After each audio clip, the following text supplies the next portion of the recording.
大家好，歡迎來到明月三千里的頻道。前兩天，當大多數人還在盯着屏幕上的 K 線圖，討論 SpaceX 和 xAI 合併後，能不能讓手裡的特斯拉股票漲幾個點的時候，有多少人注意到了 SpaceX 官方聲明裡那句看起來極其平淡，但實際上細思極恐的話呢？官方的原話是這麼說的：我們將打造一個地球上以及地球以外 On and Off-Earth 最雄心勃勃的垂直整合創新引擎。注意這個詞 Off-Earth 地球以外。如果你的第一反應是哎呀，這不就是馬斯克又要講故事圈錢了嗎？為了2026年年中的 IPO 把兩個獨角獸拼一拼，湊個萬億估值的大新聞，那只能說你可能真的低估了埃隆·馬斯克的恐懼了，也看清了物理學定律那冰冷的殘酷性了。今天這期視頻 SpaceX 與 xAI 合併後 IPO 如何估值的事情，那個留給華爾街的分析師去炒。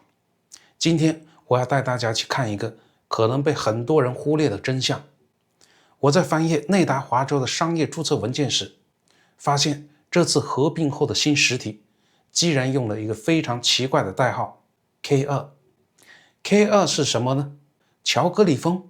世界第二高峰？不，太淺了。在硅谷那個極客圈子裡， K2 只有一個含義，那就是蘇聯的天文學家尼古拉·卡爾達舍夫提出的二級文明 Kardashev Type 2。什麼叫二級文明呢？一級文明是能利用這一顆行星上所有的能源，而二級文明是能利用這一顆恆星，也就是太陽所有的能量。馬斯克在合併聲明發出後的幾分鐘，轉發了一條推文，只說了兩個詞 Sentient Sun， 有感知的太陽。朋友們，這就很有意思了。把這兩件事連起來看，你就會發現 SpaceX 吞併 xAI，這壓根就不是一場商業併購，這是一次逃生計劃，這是一次人類算力試圖脫離地心引力，把大腦進化到恆星級別的嘗試。為什麼我說的這麼玄乎呢？是不是又在販賣焦慮呢？我們把視線從太空拉回地面，拉回到美國田納西州的孟菲斯。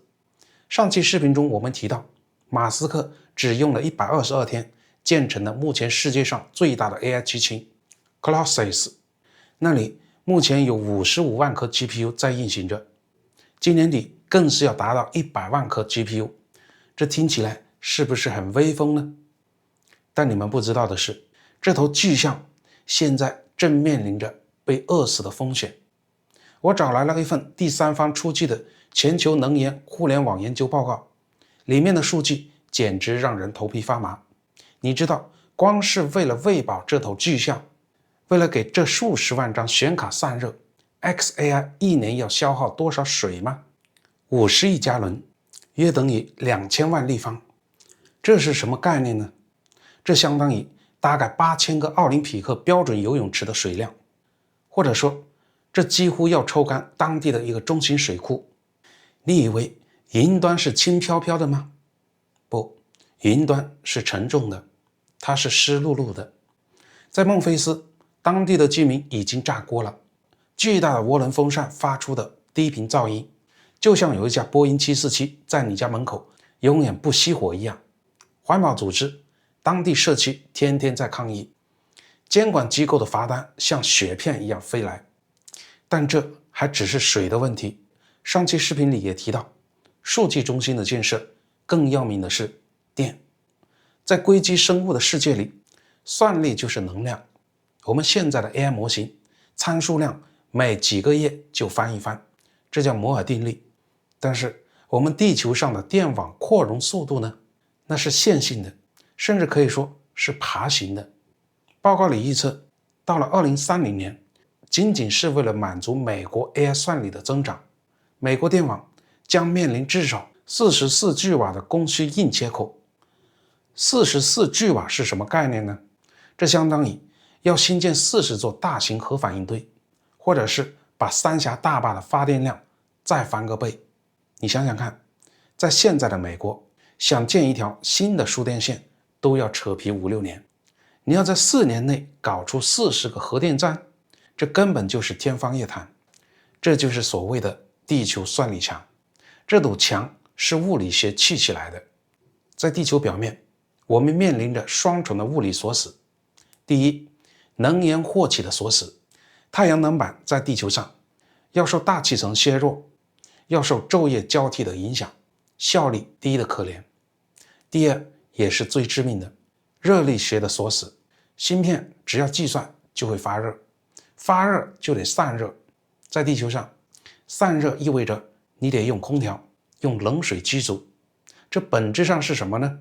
這本質上是用更多的電去搬运熱量，這就陷入了一個死循環。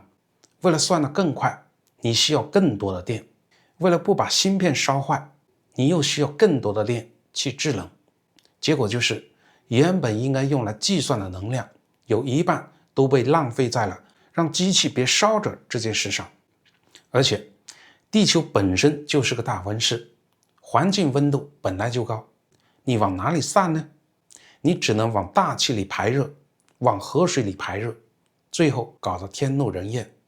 馬斯克看着孟菲斯的賬單，看着被抽乾的河流，看着不堪重負、隨時可能跳閘的電網，他明白了一件事情：地球已經養不起下一代的 AI 了。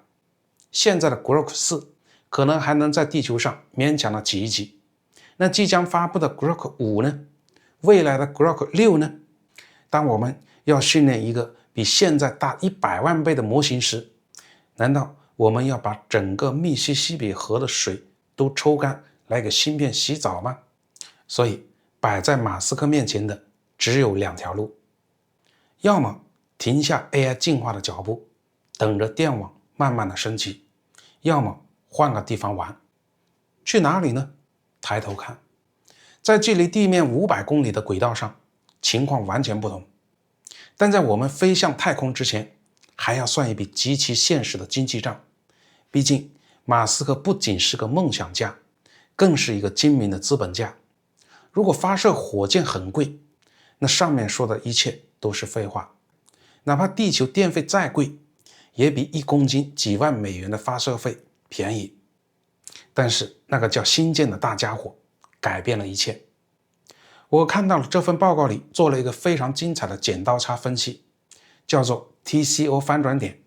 大家想象2條曲線，第一條曲線是地面算力的成本，因為水資源短缺、電網改造、土地租金、碳排放稅，這條線是陡峭上升的。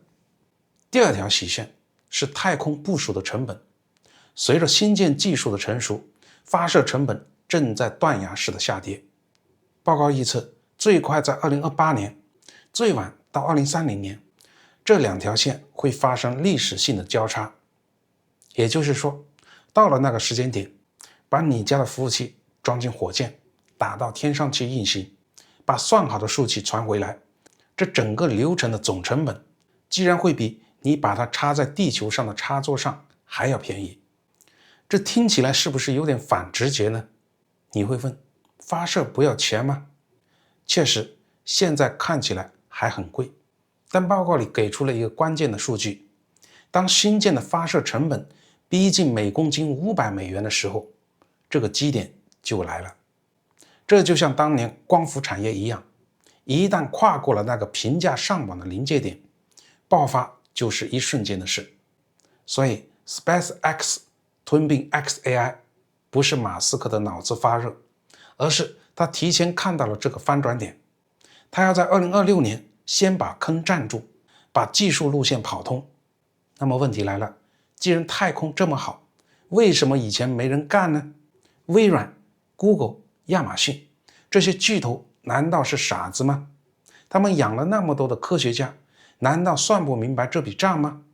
當然不是，他們也想去，但他們去不了，因為太空那個環境雖然給了你無限的能源，但也給你設下了幾個幾乎無解的工程學陷阱。這裡面最大的一個坑，就是我們常說的熱力學悖論。很多人直覺上認為，太空很冷，只有零下270度，那散熱豈不是太容易了？把机箱蓋子打開，風一吹，不就涼快了嗎？想簡單了。太空中沒有空氣，也沒有風，沒有對流。在地面上，你把一杯熱水放在桌子上，空氣流動帶走熱量，一會兒就涼了。但在太空中，你把這杯熱水放在那兒，它可能很久都涼不下來，因為它只能靠輻射散熱。這就帶來了一個巨大的工程難題。這個工程難題就是怎麼把熱散出去呢？大家別忘了，熱量的傳遞有3種方式：熱傳導、熱對流、熱輻射。在地球上，我們可以靠空氣對流，比如風扇；靠水傳導，比如液冷。但在太空中，這2種全廢了。你唯一能倚仗的只有熱輻射，而熱輻射的效率是和散熱面積成正比的。這就意味着，如果你想把幾萬張顯卡產生的熱量散掉，你需要一個面積大得離譜的散熱器。多大呢？根據熱力學分析測算，如果需要處理1兆瓦的熱量，你可能需要一個足球场那麼大的展開式散熱板。這就帶來了一個死穴。雖然新建的有效載荷能達到上百噸，但它的整流罩體積是有限的。你怎麼把足球場那麼大的東西塞進火箭裡呢？這就是目前最大的工程瓶頸，散熱器封裝密度。但是馬斯克之所以是馬斯克，就是因為他總能找到物理學的外掛。這個外掛叫做晨昏太陽同步軌道。這可是個好地方。在這個軌道上，衛星是沿着地球的晨昏線，也就是白天和黑夜的交界線飛行的。這意味着什麼？意味着這裡沒有黑夜。在這個軌道上的數據中心可以享受24小時不間斷的日照，太陽永遠不落山，你的太陽能板永遠滿負荷的工作，發電效率直接是地面光伏電站的5倍以上。更絕的是，只要你能把太陽能板背对着太陽，它的背面就是深邃的宇宙空间，溫度只有3K， 也就是零下270摄氏度。這是一邊是無限的能量源，一邊是無限的冷源。這就是物理學賜予算力的天堂。馬斯克要做的只是把這套星際之房扔上去，然後解決那個折疊散熱器的問題。聽到這兒，我知道肯定有懂行的朋友要跳出來說了，你別忽悠了，就算電不要錢，空調不要錢，那網速呢？把服務器放那麼高，光信號跑一個來回，延遲不得卡死？拿這個做 AI 訓練，怕不是要等到地老天荒？這個問題問得非常專業，這也是目前網上最大的謠言之一，太空網速慢。那今天我們就要用這期視頻來粉碎這個常識性的誤區。確實，衛星離我們很遠，但是大家忽略了一個最基本的物理常識：光速在真空中是最快的。光在真空中跑，速度是每秒30万公里，但光在光纤波里跑，速度只有每秒20万公里，折损了大概33%。這就意味着，雖然信號上天多走了一段路，但它在路上跑得更快了。根据星鏈 AI 集群的分析報告，如果用 Starlink V2 的激光鏈路，也就是衛星之間直接用激光傳數據，從紐約傳到倫敦，延遲甚至比海底光缆還要低。至於所謂的分布式星鏈延遲高，那是老黃歷了。最新的測算顯示，對大模型星鏈，只要帶寬足夠，星鏈的激光鏈路帶寬已經非常恐怖了。延遲並不是絕對的瓶頸，而且馬斯克根本沒打算把所有的數據都傳回地球。他的邏輯是在太空中訓練，在太空中推理，只把最後的結果返回地球。所以延遲不是問題，真正的敵人是那個看不見的杀手——輻射。太空雖然沒有空氣的阻力，但也沒有大氣層的保護。高能粒子、宇宙射線，那都是芯片的克星。一張 GB200 顯卡，如果在太空中裸奔，不做任何的保護，只要2-3個月，裡面的晶體管就會被高能粒子打成摔子，直接報廢。那怎麼辦呢？裝上裝甲。有人算了一筆賬，為了保護這些昂貴的芯片，你需要給服務器包裹上一層厚厚的記憶系屏蔽層。這層裝甲非常厚，厚到什麼程度呢？可能你發射上去的100噸載荷裡，有30噸是芯片，剩下的30噸全是保命的屏蔽層材料。但即便算上這些代價，當我們把時間軸拉長到2030年，當星艦像坐公交車一樣頻繁往返於天地之間時，太空的算力總成本依然吊打地面。因為在地面上，水和電是越來越貴的，而在太空中，只要你扛得住輻射，能量就是免費的。好了，物理賬和工程賬我們都算明白了。馬斯克這盤棋在技術上是跑得通的，但如果你以為這就是全部，那你還是小看了這個要把人類帶上火星的鋼鐵俠了。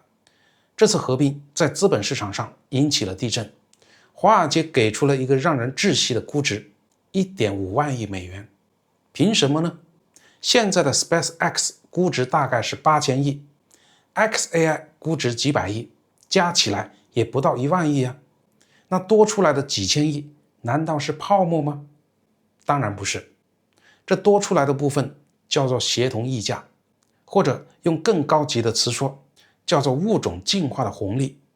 華爾街的那幫精英這次終於看懂了，他們給這個新公司發明了一個新詞，叫軌道級超大規模雲服務商。聽起來很拗口，對吧？簡單翻譯一下，以前的雲巨頭像亞馬遜 AWS、微軟的 Azure， 他們是地主，他們要租地皮，要買發電機，要向英偉達買芯片，要向運營商買帶寬，他們的命門掌握在別人的手裡。而 SpaceX 加 xAI 是什麼呢？他自己造火箭，陸權壟斷，自己發衛星，網絡壟斷，自己有太陽能，能源壟斷，現在又有了自己的超級大腦 AI 壟斷。這哪裡是一家公司呢？這分明就是一個獨立於地球之外的主權級前瞻架構。馬斯克不僅壟斷了物理世界通往太空的唯一大門，現在還要壟斷數字世界通往未來的唯一大腦。FTC 美國反壟斷局現在估計頭都大了，因為按照傳統的法律，你很難定義這到底算不算壟斷。你說它縱向壟斷吧，地球上確實沒別人能幹這個。你說它橫向壟斷吧，它又在太空中開闢了一個新市場。這就像是大航海時代，你還在跟隔壁爭奪那幾畝薄田的時候，人家已經擁有了整個大西洋的貿易權。但這1.5萬億的估值背後，還藏着馬斯克真正的真實圖景，一個讓人熱血沸騰又不得不讓人深思的圖景。回到我們開頭提到的那個代號 K2， 卡爾達舍夫2級文明。如果你只盯着地球，你會覺得馬斯克是個瘋子，是個壟斷狂魔。但如果你把視線投向那個紅色的火星，一切就合理了。為什麼一定要帶 xAI 去火星呢？難道是為了讓宇航員在火星上無聊的時候跟 AI 聊天解悶嗎？當然不是，還是物理學。地球到火星，光速通信延遲最高能達到20分鐘，一來一回就是40分鐘。這意味着火星上的任何突發狀況，地球是救不了的。如果火星基地的氧氣系統報警了，或者是擎天柱機器人遇到了故障，等地球的指令傳過去，黄花菜都涼了。所以火星必須有一個獨立的大腦，一個不需要聯網地球也能自主思考、自主決策、自主指揮機器人的超級 AI。 這就是 xAI 存在的真正意義了。它不是為了讓你寫代碼方便，它是為了成为火星殖民地的總督和操作系統。試想这樣一個場景，2035年，火星一場巨大的沙塵暴正在逼近你的基地，風速每小時300公里，遮天蔽日。這時候，基地的一個太陽能板支架鬆動了，如果現在不修，整個基地的供電就會中斷，所有人都得死。你向地球呼救，信號以光速飛向地球，走了20分鐘，地球上的控制中心收到信號，一群專家開會研判10分鐘，發回指令，派出擎天柱機器人去維修，指令又走了20分鐘，回到火星。50分鐘過去了，黃花菜都涼了，支架早就吹飛了，基地斷電，全劇終。看懂了吗？這就是為什麼馬斯克必須把 xAI 帶上天，必須讓它和 SpaceX 合體。在星際殖民的劇本裡，等待地球的指令就是等待死亡。火星需要一個能獨立思考、獨立判斷、獨立決策的本地大腦，這就構成了馬斯克那個瘋狂的文明最小可行性閉環。SpaceX 的星艦是腿，負責把物質送上去；特斯拉的擎天柱機器人是手，負責在那個惡劣的環境裡搬磚、擰螺絲、種土豆；而 xAI 就是那個大腦，那個總督，它不需要聯網地球，就能指揮那成千上萬個機器人在火星的紅土上，利用核能或者太陽能，日夜不休地打印房子、合成燃料。這三者缺一不可，缺了腿去不了，缺了手幹不了活，缺了腦子活不過第1集。這次合併看似是2家公司的財務報表合併，實則是馬斯克在打包他的諾亞方舟套裝，他把文明的備份壓縮進了一個商業閉環裡。說到這兒，可能有些朋友會覺得熱血沸騰，但是這裡又要給大家潑一盆冷水了，或者說我要指出一個即將到來的巨大的，甚至可能摧毀這個萬億帝國的黑天鵝風險，那就是權力的排他性。我們剛才分析了 SpaceX 加 xAI 加 Starlink， 這構成了一個主權級前瞻架構。請注意主權這2個字，在人類歷史上從未有過一家私人公司同時掌握了通往太空的唯一港口。 SpaceX 壟斷發射，覆蓋地球的信息網絡， Starlink 壟斷通信，以及比人類更聰明的超級智能 xAI 壟斷 AGI。 這還是公司嗎？不，這在某種意義上已經是一個超級國家的雛形了。它有疆域、軌道空間，有基礎設施，有智能，甚至通過加密貨幣構建潛在的金融體系。你覺得地球上的那些傳統主權國家，特別是白宮裡的那些人，會眼睜睜地看着這一切發生嗎？ FTC 美國聯邦貿易委員會現在可能還在按傳統的謝爾曼反壟斷法去翻法條，想看看這算不算是縱向壟斷。但很快他們會意識到，這已經超出了商業法律的範疇，這是皇權與神權的衝突。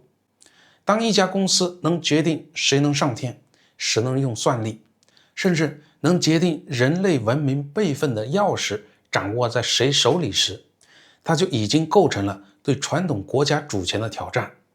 所以我看那份估值報告裡寫着 1.5 萬億美金，評級是超配。但是我建議大家要特別關注一下它的風險。未來幾年，我們極有可能會看到一場史詩級的博弈，也許是強制分拆，也許是國有化，也許是更劇烈的衝突。馬斯克想逃離地球，但地球的引力不僅是物理的，更是政治的，會死死地拽住他。這才是這次合併背後最驚心動魄的暗線。好了，洋洋灑灑聊了這麼多，從孟菲斯的枯水聊到晨昏線上的機房，再到火星上的沙塵暴。無論你是覺得馬斯克是個瘋子，是個騙子，還是個先知，有一點我們無法否認。2026年的2月，當那個叫 K2 的公司實體在內達華州註冊的那一刻起，人類文明的齒輪發出了一聲沉重的金屬的撞擊聲，它咬合上了。不管最後的結局如何，不管 SpaceX 能不能成功 IPO， 也不管 xAI 能不能真的算出宇宙的終極答案？我們這代人都是幸運的，因為我們正在見證一個物種試圖從行星文明向恆星文明跨越時的那種陣痛和掙扎。我們在地球上，為了那幾分錢漲跌的電費，為了那一點點算力的分配，吵得不可開交的時候，有人抬起頭，指着太陽說：“看，那才是我們要去插座的地方。”這就是逃離地球的真相。另外，我也很好奇，如果2030年真的有了太空数據中心，你愿意把你的個人數據存在那個漂浮在500公里的高空，日夜被太陽炙烤的服務器裡嗎？歡迎在評論區留言討論，記得點讚、轉發、關注，咱們下期再見。